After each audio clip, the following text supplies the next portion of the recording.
My name is Tosh Stone, and I am a professional martial arts teacher for the last 20 years. Tai Chi, Kung Fu, and Qigong, and reality self-defense. And for the last 15 years, I've also been a professional transformational course leader, like a workshop leader and coach. And I grew up here in San Francisco, which is a very odd place to grow up. There's a lot of really weird things that mainstream society thinks is not okay or taboo or fringe. It's sort of like an everyday event. I grew up around gay people, grew up around the S&M community. I grew up around like the open sex community, which before it was the polyamory, it was just sort of like free expression, free love, kind of like 60s and 70s, like radical new way to relate sexually and emotionally. I myself first got introduced to polyamory about 20 years ago. I can't believe it, but yeah, I'm 37 now, and I first heard about it when in the early 90s, when I was sort of like just living on my own and living in the Mission District here in San Francisco. And a lot of my friends, I lived at this vegetarian co-op. I mean, how San Francisco cliche is that, right? My girlfriend at the time was like into like transformational courses, these weird things I'd never heard about, like Landmark, More University. I was like, More University, what's that? Sensuality, transformational stuff. I was like, sounds kind of weird even for me, but it wasn't that weird because my mom is a dom. And she's like totally been open about it, a little too open in my teen years. But that's sort of the life that I grew up in, so no matter how weird things got, like for example, she, even when I was a teen, she explained like some people like things that you would be surprised about. Like she just said, as long as everyone's adult and consensual and no one's getting hurt, there's a wide variety of ways to express yourself. Like I remember she was like, some people like to poop on each other's chest and that really gets them off. I'm like, Ma, I don't think I want to do that. She said, honey, you don't have to poop on people's chests if you don't want to, but don't make them wrong either. As long as they want to do it, let them do it. To this day, it's okay if you want to poop on people's chest. I'm a no though. You have a safe word over here. So I mean everything, like safe words, that they even existed. I remember it all kind of happened at the same time period. I was 19 years old. I met this really hot woman in her 20s I was living with. She was getting me into Tantra, like Hindu Tantra. She was getting me into like Taoist sexuality, cultivation. She introduced me to More University, transformation. I became good friends with a community of transformational people. Now we're all facilitators now. I mean, 20 years later, we're all running the courses. Back then, we were just going to parties, going to raves. The rave scene was huge, and people were doing polyamory. And it wasn't just polyamory. It was like a new kind of intentional relationship where it wasn't just sort of like falling into old patterns, but trying to, I think, really influenced by the transformational courses we were doing. Like, what do we want to create? We want to create something that's more expanded than the old model. And we really didn't know what we were doing. We just knew that we had some inkling that there was more. There was something that we were missing in the old style of relating, or more like there was something new possible inside of polyamory. At the time, I'll be honest with you, I didn't know anything about it, and it was like more of a chaotic mess than anything. Back then, there wasn't as much structure and experience and time. So honestly, back then, for the most part, I would say 60% of polyamory back then was, I'm not ready to break up with you, I am ready to have sex with other people, so let's be polyamorous. And that was like, I'd say 60% of polyamorous relationships were either people not wanting to commit, or they were in a relationship they didn't really want to get out of yet, so they're like, well, it was kind of like a cheap way to like start dating other people. And 90% of the time it ended in more drama because the relationship that didn't work in the first place worked even less when you're like having sex with other people and continuing bad communication habits. This was like 20 years ago. Now I've been married, I have 3 kids, I've had 2 wives, I've played the role of the monogamous, dutiful husband. Loved it, still love it. I love being a dad, I love being a husband. Why didn't they work out? Honestly, I don't think our society is built anymore for it. Like, I mean, I've spent a good portion of my life trying to figure out why my families didn't work. Because I come from a broken family, multiple, but my mom got married 5 times. That I can count. I've been married 2 times. And we tried so hard. I mean, we had transformation, we had coaches, we had community. But honestly, most of what killed us, it seemed like, was just all the past of like marriage. You know, honestly, I think that marriage right now is broken. It's been broken for a while. It was something that was created for survival, and then morality was put on top of that. And now, honestly, men don't need women to survive anymore, and women don't need men to survive anymore. You know, women earn enough, and in the next 10 years or so, we'll be earning more because they've had to work harder. And as things even out, that extra ambition is going to pay off. So when stuff gets hard now in a marriage, there's nothing to keep families together that used to keep them together. You know, it's not like people didn't leave each other in the past. I mean, it's not like divorce is anything new. There's a long tradition of husbands running off, or wives running off, or more husbands than wives, you know. But now, if a couple stays together for 20 years, it's a fucking miracle. And almost considered an accident. Breaks my heart, really, because at my core I'm a family man. I mean, right now I'm in a polyamorous relationships. I live a polyamorous lifestyle. Honestly, between you and me, my preference would actually be to be in a family, like a husband-wife, traditional monogamous relationship. I would actually prefer that, but I don't believe that it can work, and we don't yet have a new enough model that fits our new society. We just don't, you know, we don't exist the way that we used to exist, so this old model no longer works, and it breaks my heart. I mean, I think not only are there many models, I think that each of the models has a skill set that can feed the others.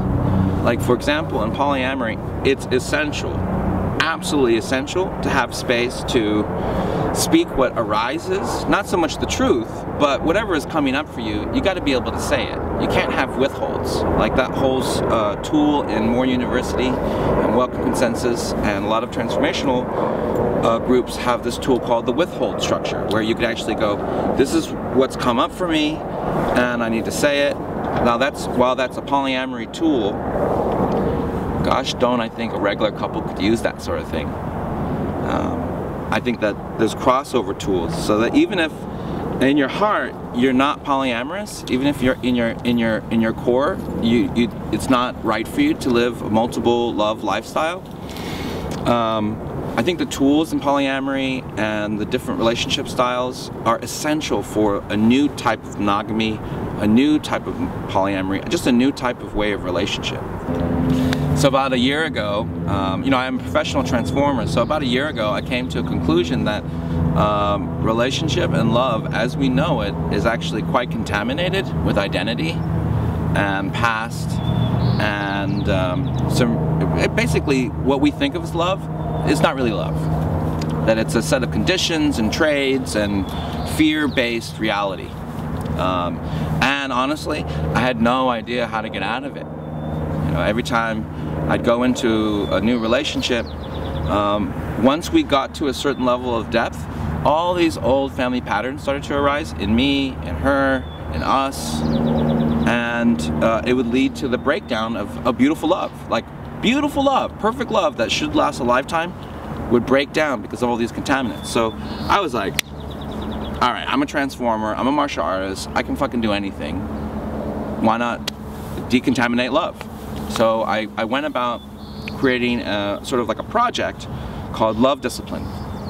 And it's based on some core principles. Mostly the core of it is the Sufi mysticism, the unlimited heart that happens between two people, the space of the friend, which is unconditional love going in all directions, that love itself is actually a force, a phenomenon beyond people. And then inside of relationship, that love space arises.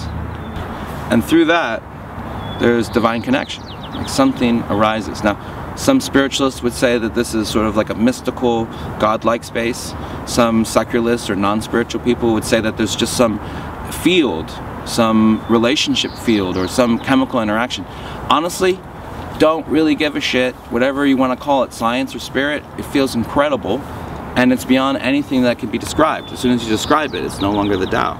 So I went about trying to discover the true Tao, the true way of love. And the way that I did that was I created a series of protocols to make sure that love stays purified, or is in a re-purifying state. That meant two things for me. One was that I had a series of commitments that regardless of what happened in the relationship, I would stay clear on those sort of being commitments or ontological commitments. And that also that I would say yes to love in any direction. And that was a, you know, kind of a big thing for me, just to be like, okay, wherever love is arising, I call it the springtime effect. You know, like when you and another person connect, and there's chemistry, not just physical chemistry, but there's some kind of something that's happening between the two of you, and you can feel that first, like, I call it springtime effect. It's like a spring, and like, oh my God, I feel something, right? And 90% of the time, that gets killed in for whatever reason. Like, this won't work, that won't work in the future, you know, you're an alien, I'm an alien hunter, you know, you're a straight woman, I'm a straight man, it can never work. I just said yes to people that I don't normally date, to people who I won't necessarily work out with long time. I just said yes to wherever, kind of retraining myself to get out of duality. Like in my old way, I'd be like, okay, I love this person, but I can only love this person. If I love another person, that means I'm betraying that person and I can't love. Boom. And something essential in me dies. You know, I think that there's a misconception that polyamory is just about like sexual freedom. Smallest thing about it. No. Honestly, I'll tell you, there's a secret. If there's any sexual fantasy that you have in the world, masturbation works fine. After you masturbate, the fantasy is released, you're fine. You're totally fulfilled. Masturbation, mental stuff, your mind can't tell the difference. Whatever it is, you want to spank the monkey with 17 dwarves, it doesn't matter. You just masturbate about it and you'll feel satisfied. That's not the deepest yearning that we have as human beings. I don't believe that. I won't believe that. Now, what it's about is two human beings that dissolve the illusion that we're separate. And like you know, Rumi did not lie. You know, something arises, and something that moves us beyond our ability to contain it, control it, label it. And as soon as we start labeling it, controlling it, containing it, guess what? It stops being the true Tao. It stops being the true thing. It stops being the nameless space that arises between two beings. The reflective love field that, like Eckhart Tolle talks about. That, you know, you love the blades of grass and the whole earth just as much as you love your beloved. It's the same, although your beloved may be more reflective. So it feels like your beloved, you love your beloved more, but no, that's just a more deeper reflective field between two beings.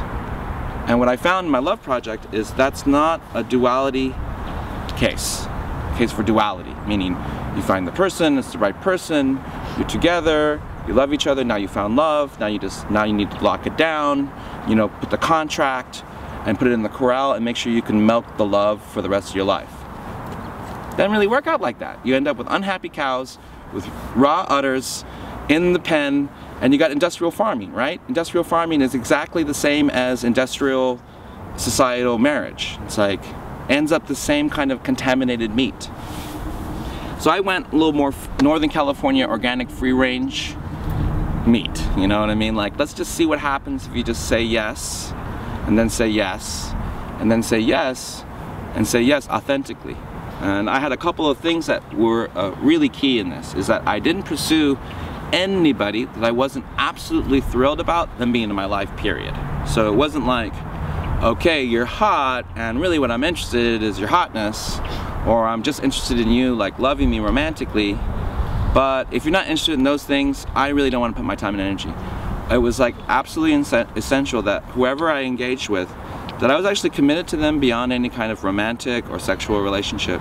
I was actually committed to them as people, ongoingly. So like, no matter what, love would remain. I wanted to create a love that could change form. Haha! That's the secret name of polyamory. Behind the word polyamory is that it's a love that continues beyond form. Okay? Many love. The secret name of my love project is the many-hearted way. You know, a heart that goes in all directions. Ultimately, it starts in relationship, it expands to something deeper. You know, we have it that we can only love a certain thing, or a certain thing exists that we love, causes us love. This is not the case. We're capable of a level of love that actually encompasses the whole planet.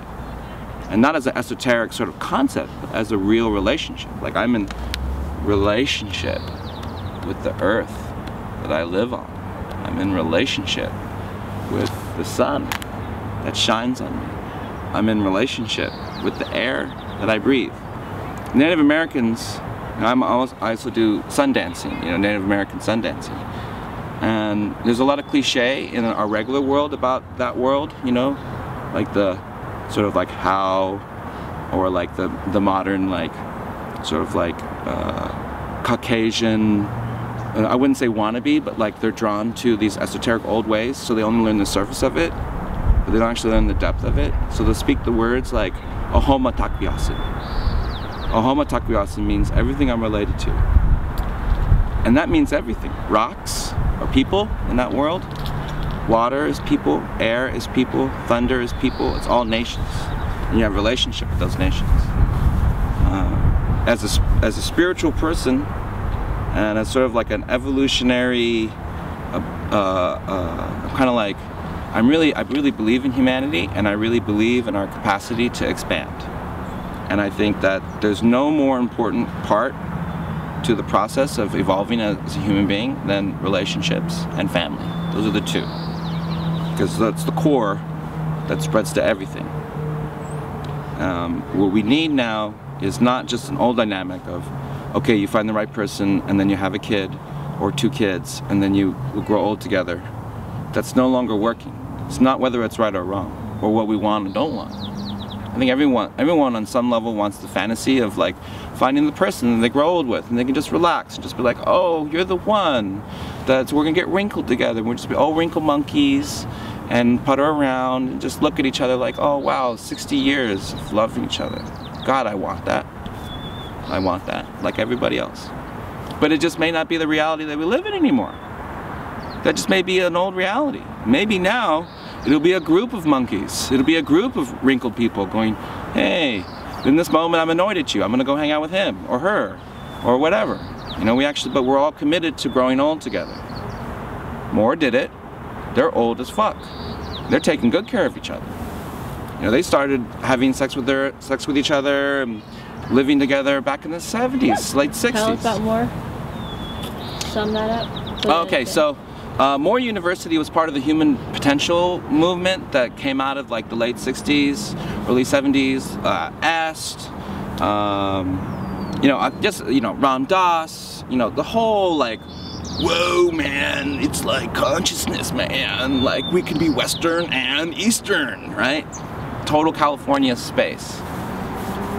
Got born here. Burning Man was born here. Burning Man as a child at that time. So more, I forget what his name was. I can't, it's crazy to know so much about the community and the history of the thing without knowing the name. Well, there's this main guy. His name was Steve or Rick or something like that. I can't remember. But he was a doctor, and he was like, you know what? I want to have more sex. That's really paraphrasing, by the way, for any more people that are watching. Super paraphrase, okay, I acknowledge that. But he just said, I want more sex. And so he started creating community around that. He started creating like exploration. He was like scientific about it. It was like more secular, but secular in a very holy way. Like Zen meets science, if that makes sense. And it totally transformed the way of looking from the old, like, I'm gonna stick it in till I come, and then good luck, lady, to, hey, there is a clitoris. How does it work? How does my attention affect it? What if I take out my need to ejaculate? What if it's just about us being together and arising your orgasm? Whew. They started living in communities together, they started creating practices, they started evolving in this container, this living container. And they've been really amazing in the sense that they've been kind of like the cool kids on campus the whole time. Like, they haven't been really aggressive about bringing in new people. Anyone's welcome to come in, but they just like their house and they do their courses, and anyone that wants to branch off, go branch off. And in that way, they've been really pure. You know, they could have been much more aggressive in their marketing over the years to bring new people in. They probably could have had centers all over the world. But I think they missed some controversy and missed some attacks that way that I think is very effective. There's been all sorts of offshoots off of More. Welcome Consensus, the Pleasure Course with my boy Erwan, hundreds of other courses that I don't know about. Like, honestly, More is the grandfather and grandmother of modern secular spiritual sexuality. Meaning, it's not Tantra, it's not Taoist sexuality, it's not polyamory, it's its own philosophy, it has its own canon, its own tools, and is often copied but never replaced. And you can tell that. So even I've seen, okay, here's More, here's Welcome Consensus, here's One Taste, okay? But what you don't see is Welcome Consensus and all the other branches that either lived or, you know, they're all using the More root. In fact, they're even using similar names. It's the same being is alive. Okay, well, let's wrap this up. All right. So I would say in any kind of summation is that what is true is that love is real. That it's a force. It exists beyond us. And that relationship is a space where we can discover that force in ourselves and in others. Polyamory is a beautiful way to learn how to accept people for who they are. It's also one of the most beautiful ways to die well, meaning that when you die, I've almost died many times physically, and also had many shamanic ego deaths. In that moment before you die, the only thing that you think about is not where you held back love. You don't think about those things. You think about all the people that you loved, whether it ended well or ended bad. Those are the only things you think about, is all the people that you've loved. And so when you're living a polyamorous lifestyle, what's possible, if you do it authentically, is to have even more experiences of that love in your life, so that when you die, you have so much love, your treasure, you have a river, you have an ocean of love to experience as you pass into the great mystery. And who knows what's going to happen? Maybe it's a big party waiting to happen. Maybe it's nothing. Who cares? Don't waste your time. Love big. My name is Tosh Stone. What a great interview.